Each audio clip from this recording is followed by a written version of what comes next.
kalau dalam kondisi sakit dengan mudahnya kita mendatangi dukun ataupun orang-orang pintar dalam tanda kutip untuk mendapatkan kesembuhan yang instan. Bukankah dukun atau mereka yang disebut orang-orang pintar adalah ciptaan dari Allah Subhanahu wa taala?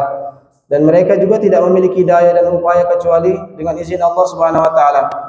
Maka bagaimana mungkin kita meminta pertolongan kepada mereka sementara ada Allah Subhanahu wa taala yang senantiasa menerima hajat-hajat kita asal dengan ikhlas mengharapkan rahmat dan ridha dari Allah Subhanahu wa taala. Maka tentunya kesabaran dan tawakal kepada Allah Subhanahu wa taala setelah ikhtiar sesuai syar'i inilah yang diharuskan dalam kita menjalani kehidupan ini. Dalam kondisi sakit merupakan suatu hal yang sangat baik untuk kita. Pernah suatu ketika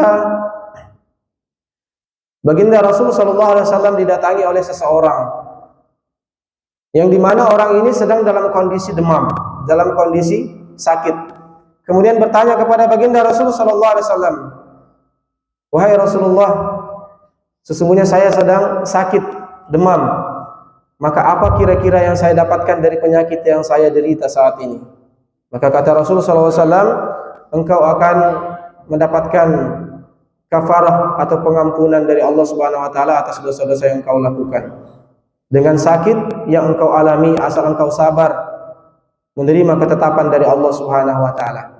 Lalu kemudian pada saat itu ada sahabat lain yang berada di sisi Rasul sallallahu alaihi wasallam.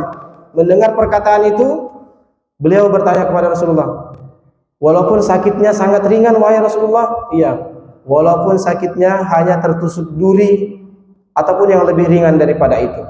Beliau adalah Ubay bin Ka'ab. Lalu kemudian suatu hari Ubay bin Ka'ab pun menderita sakit demam. Ketika menderita demam, maka beliau teringat sabda baginda Rasul sallallahu alaihi wasallam tadi. Lalu kemudian beliau berdoa kepada Allah Subhanahu wa taala dalam kondisi masih sakit. "Ya Allah, janganlah Engkau hilangkan demam ini dari tubuh saya." Jadi dia berdoa biar demam terus. Bapak-bapak, ibu-ibu, ada yang mau seperti itu? Misalnya sakit bisul, bisulnya di daerah yang tidak enak lagi kalau duduk. "Ya Allah, jangan hilangkan bisul ini." Atau sakit-sakit yang lain. Tentunya kita baru sakit sebentar sudah, "Ya Allah sembuhkan ya Allah." Padahal baru sakit sebentar, sehatnya udah lama. Kalau disabari insya Allah kita mendapatkan gugurnya dosa-dosa kecil kita dari Allah Subhanahu wa taala. Lalu kemudian dilanjutkan doa Ubay bin Ka'ab, "Ya Allah, janganlah Engkau hilangkan penyakit ini dari diri saya, tetapi jangan sampai penyakit ini menyulitkan saya dari melakukan ibadah kepadamu." Jadi ada syaratnya ternyata doanya. Kalau sekedar doa, "Ya Allah, jangan Kau hilangkan demam dari saya," tiba-tiba karena demam itu menyulitkan beliau untuk beraktivitas, maka tidak demikian. Jadi sesungguhnya ketika kita berada dalam kondisi sakit misalnya, maka kita berdoa kepada Allah Subhanahu wa taala, kita menerima akan takdir dari Allah Subhanahu wa taala. "Ya Allah, asal jangan hal ini membuat kita susah untuk beribadah kepada Allah Subhanahu wa taala." Ternyata doanya dikabulkan oleh Allah Subhanahu wa taala. Beliau termasuk orang yang mulai pada saat itu sampai akhir hayatnya tidak pernah lepas daripada sakit yang namanya demam. Tetapi demamnya itu tidak pernah merusak atau mengganggu ibadahnya kepada Allah Subhanahu wa taala. Karena doanya memang demikian. Dan sahabat yang lain pun semakna dengan hal itu.